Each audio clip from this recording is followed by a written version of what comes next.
Muy buenas, amables televidentes. Estamos aquí en nuestro programa Conversan 2, un programa del Centro Virtual Isaacs de la Escuela de Literatura de la Facultad de Humanidades de la Universidad del Valle, de nuestro canal del Sol Telepacífico, con el apoyo de la Autoridad Nacional de Televisión.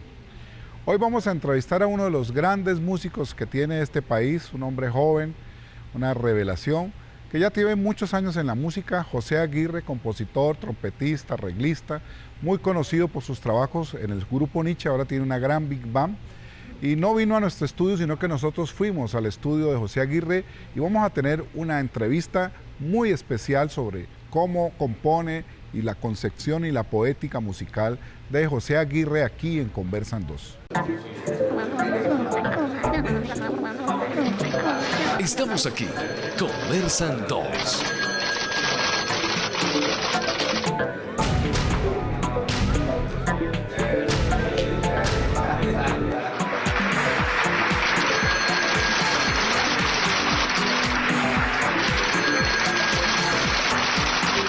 Conversan 2.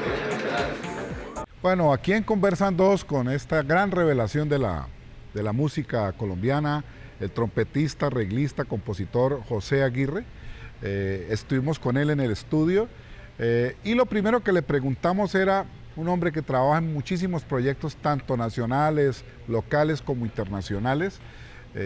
Graba en Nueva York, graba para París, graba en Miami, graba en Colombia, en distintos estudios y en el estudio de él.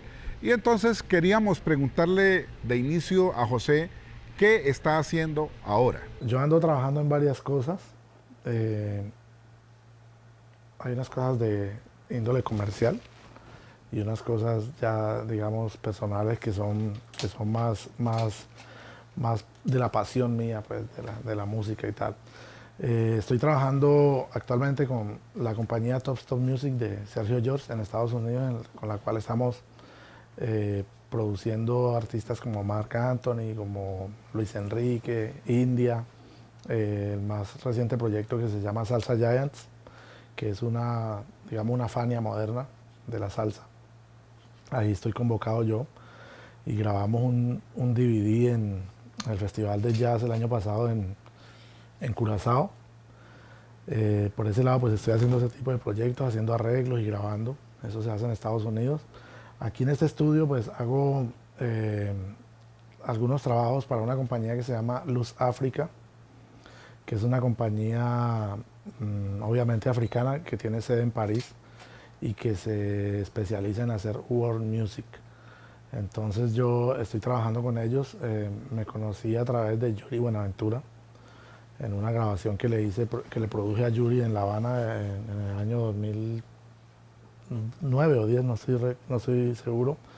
Entonces conocí al presidente de Luz África y ahí me empezó a convocar para trabajos y tuve la fortuna de trabajar con él para la señora Cesaria Evora, que fue para mí pues un gran privilegio poder hacer ese trabajo porque es el último disco que ella hizo en su carrera. Es un disco que se grabó en diferentes partes del mundo. Ahí grabaron músicos de la Sinfónica del Cairo, grabaron músicos de París, grabaron algunos músicos africanos. Y para la sección que me buscaron a mí, entonces yo convoqué unos músicos en Colombia. Ese fue un trabajo muy bonito porque estábamos trabajando para la artista africana más importante para mí de todos los tiempos y yo sentí que ellos no me pusieron, digamos, como ningún tipo de trabas o decirme cosas para producirla. Me dijeron, escucha la música y lo que tú sientas, eso es lo que es.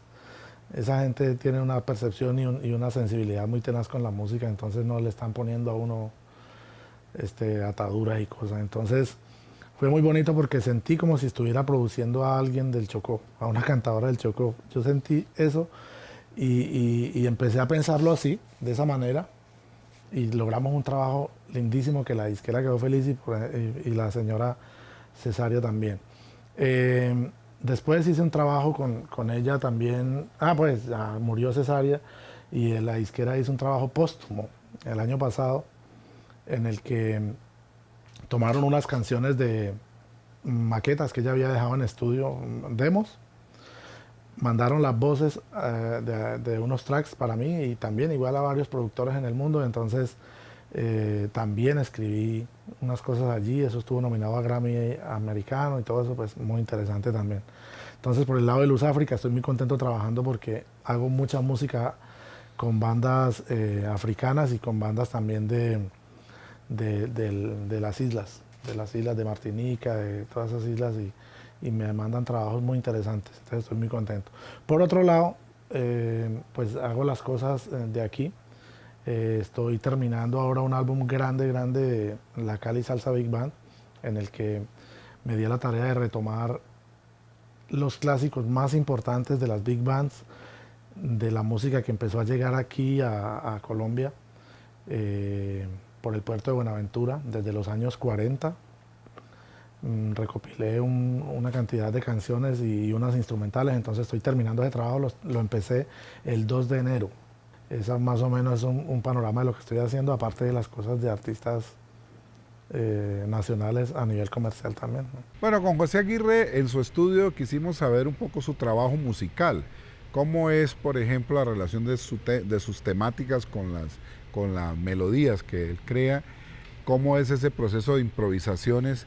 ¿Y cómo funciona, dijéramos, los shows ya en vivo de la orquesta de José Aguirre? He sido una persona que me he caracterizado por ser un dador de oportunidades a los músicos, aquí y en varias partes donde he estado.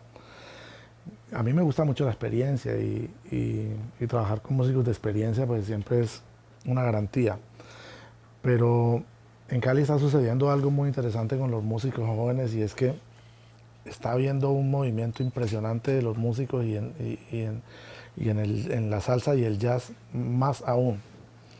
Entonces, hubo gente que me preguntó por qué tú no tenías gente casi de experiencia de los músicos viejos allí y tenías era una banda de músicos jóvenes, porque la verdad todos esos músicos que están ahí, exceptuando por ejemplo a Nilsson, que digamos es uno de los músicos más experimentados, vienen haciendo cosas impresionantes. Entonces, el caso por ejemplo de Andrés, el guitarrista, es un músico que admiro muchísimo y cuando empecé a conocerlo, empecé a ver todo lo que hacía, yo dije, a ese muchacho hay que darle oportunidad de que la gente lo pueda ver, porque de pronto, si en ese tipo de conciertos como el que yo di o el que dimos ese día, uno no le da la oportunidad a esos músicos de mostrarse, no los van a conocer a plenitud. O sea, pronto lo pongo a que me acompañe nada más y pasa por ser un músico ahí que me acompañe. Entonces, por esa razón, hago que haya mucho de ellos. Por ejemplo, el pianista Víctor González es un músico joven y es un músico que viene en una evolución y proponiendo cosas yo creo que él va a ser uno de los músicos que más va a proponer cosas en el jazz aquí y en la música folclórica, porque tiene un proyecto de folclore pacífico con jazz que se llama Sango. Súper interesante, él es un músico muy interesante. En el caso de mi pueblo natal, que es lo que tú me preguntas, yo invité a Pelusa, que es quien grabó ese piano original con el grupo Nietzsche. Pero quise darle la entrada a él solo, porque como estábamos en un festival de jazz, entonces dije, vamos a hacer algo interesante, un poco más complejo, y le di la libertad a él, monta algo para eso. Lo único que le pedí cuando me mostró lo que iba a hacer es que en algún momento tuviera la melodía de la canción para que conectara. Eso sí, obviamente es riesgoso porque es una versión de una canción muy linda y es una versión que si no fuera para Festival de Jazz no se podría hacer de esa manera. Ya lo que siguió cuando yo entro con la melodía de la canción, que ya es, digámoslo, como la gente conoce la canción, y lo que precede, que son los solos de guitarra y eso, lo hago porque yo busco mucho que como la canción no está cantada, como el tema no está cantado, y es una canción que tiene una letra divina y que todo el mundo quisiera oír la letra porque es una letra muy linda. Entonces, al hacerlo instrumental, si un solo instrumento hace toda la melodía y hace todos los solos y todo eso, eso sí vuelve monótono la canción. Entonces, por eso hago yo partes melódicas y dejo partes del piano, y el piano dialoga con la guitarra, luego retomo yo la melodía y hacemos que la cosa sea dinámica. Y los coros que sí los hicimos cantados, que eso tiene particularidad de ese álbum que hice, que se llama Homenaje a un Grande, que es todo instrumental, pero tiene coros. Tiene los coros, porque los coros de todas las canciones son muy bonitos y identifican las canciones, ¿no? Bueno, cuando uno escucha muchos de los arreglos de José Aguirre, y sobre todo ese bello homenaje que le hizo a Jairo Varela, hay una cosa que llama muchísimo la atención, José, y es esa ternura, ese sentimiento, esa intimidad que tú logras en las composiciones, para que nos hables un poquito cómo es ese proceso musicalmente hablando. Yo creo que uno es lo que ha oído, como el que escribe es lo que ha leído. Y yo me he caracterizado porque me ha gustado siempre oír buena música. Y yo oigo de toda clase de música que contenga algo que me sirva, que me aporte. Entonces, yo soy muy admirador de la sensibilidad de la gente que hacía música antes. Y cuando digo música, yo me pongo a oír, por ejemplo, un tango de esos compositores que habían antes, yo no sé ni cómo se llaman, pero yo me pongo a oír, por ejemplo, El día que me quieras, o me pongo a oír Volver, ese tipo de compositores.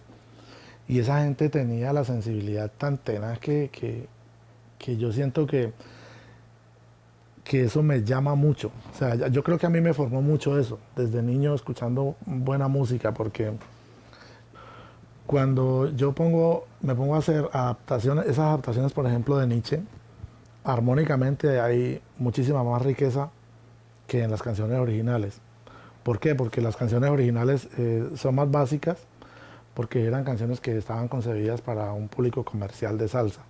Al yo traer esto a este género, entonces me puedo dar el lujo de enriquecer más armónicamente. Y me he dado cuenta, a veces sin que lo esté pensando así, que me lleva mucho a sonar las cosas que hago a la música brasilera, por tanta música brasilera que yo he escuchado. Y por eso hablaba yo en el concierto de la belleza, a mí me fascina el aguabajo. Yo me declararía aguabajero y me gustaría hasta hacer un proyecto que sea puros aguabajos. Yo no sé, porque me parece que el aguabajo contiene una dulzura y una cadencia rítmica que solo la comparo con el bossa nova, con ningún otro género. Bueno, hay una cosa muy linda en la manera de arreglar de José, que es la manera de manejar las sustituciones, las progresiones musicales, que a veces me hace pensar cercanía a cosas como el bossa nova, que sé que José aprecia mucho y escucha músico. Entonces queríamos preguntarte sobre eso, sobre cómo es ese proceso, si es muy consciente o tú cómo haces para componer y hacer eso que uno percibe como espectador en tu música. Yo compongo de diferentes maneras. Hay veces que compongo sobre una base rítmica, que hago primero si es que digo quiero hacer un bossa nova, entonces, o hablemos de aguabajo, o sea, quiero hacer un aguabajo, entonces establezco un ritmo y empiezo a componer sobre él melodías. Con la guitarra es cuando más me llevan las composiciones al bossa nova, a la música brasilera, porque la guitarra es mucho más sensible para componer ese tipo de música. Entonces, cuando, por ejemplo, escribo música del Pacífico, me gusta hacerlo desde la guitarra, no desde el piano. Entonces, son diferentes maneras. Bueno, uno escucha la música de José Aguirre y encuentra una música muy alegre, pero tiene un toque de tristeza, de dolor, digamos que muy parecido a otras músicas. El samba, por ejemplo, es una música alegre, de un fuerte componente africano, pero también tiene mucho dolor, mucha tristeza. El tango lo mismo, y así muchas otras músicas. Entonces, queremos saber, José, un poco ese elemento triste, a veces doloroso que se siente en tu música. Cuando se tiene sensibilidad, eso es algo que yo digo que es un regalo, pues, que uno tiene, una virtud que tiene uno. Y a mí me pasa, por ejemplo, que una melodía bonita me puede poner a llorar. De una. O sea, una melodía bonita. A mí me ha pasado incluso que oigo una canción y o me eriza o me pone a llorar. Y entonces, por ejemplo, Adriana preguntarme que si fue que me gustó mucho la letra. Yo no estaba oyendo la letra, estaba oyendo la melodía. Y esa letra no tiene nada que ver conmigo ni me produce nada, pero tiene una melodía que produce algo en mí. Y hay cierto tipo de melodías que yo no puedo cantar porque lloro. Que tienen un grado de sensibilidad tan alto que cuando trato de cantarla, de una me ataco y no la puedo cantar. Es algo tenaz, a mí me pasa mucho eso. Entonces, cuando escribo canciones o cuando escribo música, es una de las virtudes que tengo. Bueno, José, tuvimos la oportunidad de ver ese grande del jazz mundial que es Chick Corea, que estuvo en gira por Latinoamérica y que terminó en Cali. Y bueno, hablamos mucho del concierto y quiero preguntarte ahora como músico, ¿qué significó para ti ese concierto de Chick Corea? ¿Qué enseñanzas, qué aprendizajes tú como músico puedes decir que te deja un show tan hermoso y tan sublime como el que dio Chick Corea en Cali? Yo creo que tener la oportunidad de ver un concierto de Chick Corea es un privilegio. Esa oportunidad de ver ese concierto, porque esos no son conciertos que se ven todos los años ni todos los días que vengan acá. Y cuando uno va a Estados Unidos es difícil a veces saber dónde están tocando ellos para uno irlos a ver. A mí me impactó del concierto, yo creo que más de la mitad del concierto estuve o muy eufórico, no gritando ni nada, sino muy alegre viéndolo, o erizado de todo, porque yo vi a esta gente llorando allá también, viendo ese concierto. Salí feliz porque Chick Corea es uno de los más grandes que el jazz ha dado. Y afortunadamente está todavía vivo y está haciendo música. Entonces, ver Vigil, lo que él presentó allí y la conexión que él logra con esos 5 músicos que están con él, la forma como hacen las improvisaciones, como ellos afrontan esa música y ese concierto, a mí me dejó unas enseñanzas impresionantes. Hay una cuestión por desarrollar con la música del Pacífico, y viendo lo que Corea hace con su jazz, vi muchas cosas que se pueden traer para acá. Y no es música, es espiritualidad, es dinámica, es mística. Son muchas cosas. No es precisamente que yo me escuché 2 acordes de él que me lo voy a poner en la música del Pacífico. No es eso lo que hablo. Hablo de cómo ellos afrontan su música. Y se lo dije ya a los muchachos de la banda, les dije, a los que no fueron, les dije, ustedes deberían de haber ido a eso, de haber visto ese concierto. Porque ver cómo ellos están haciendo las cosas, ver que las improvisaciones nunca están planas, sino que siempre hay efectos de los que están acompañando debajo, que no dejan que el concierto en ningún momento uno se disperse. O sea, son muchas cosas. Y la felicidad que yo tengo a mí no se me ha quitado todavía de ver eso.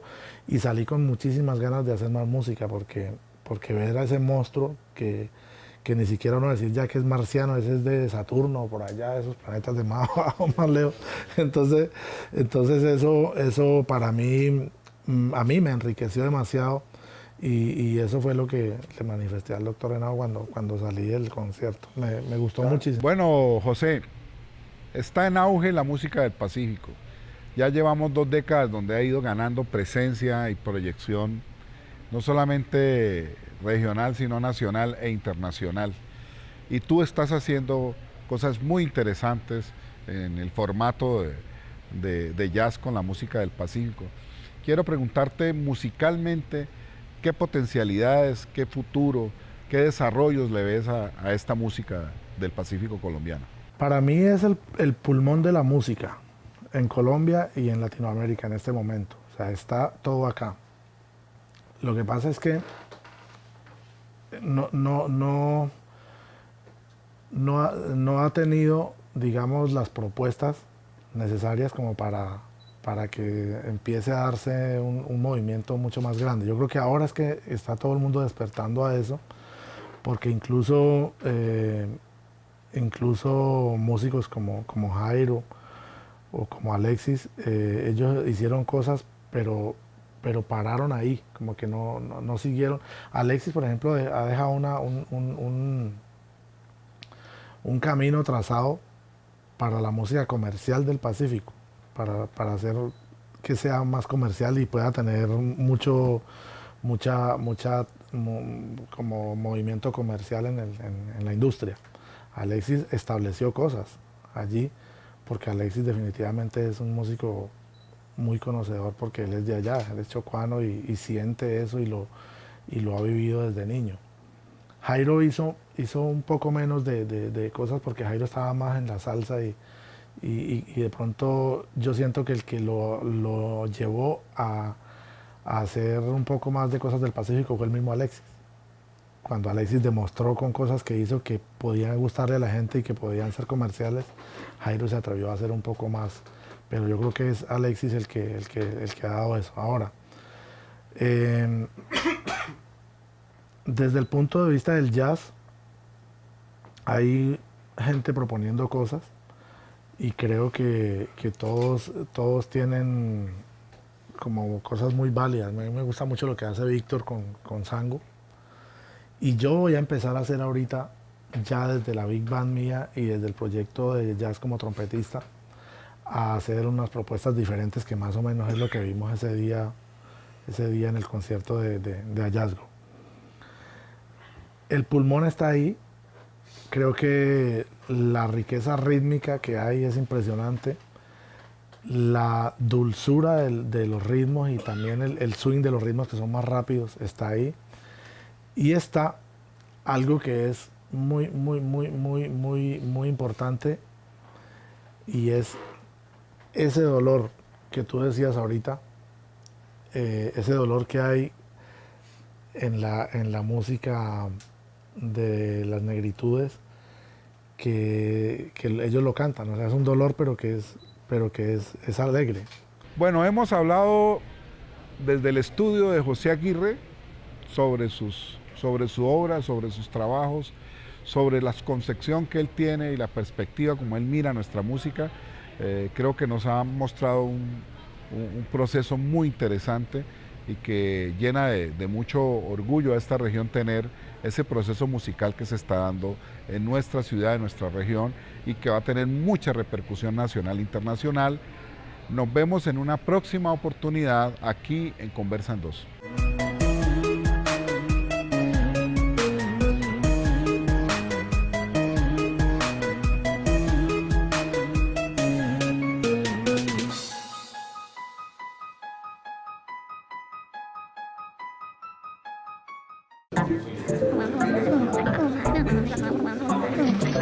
Estamos aquí, Conversan 2.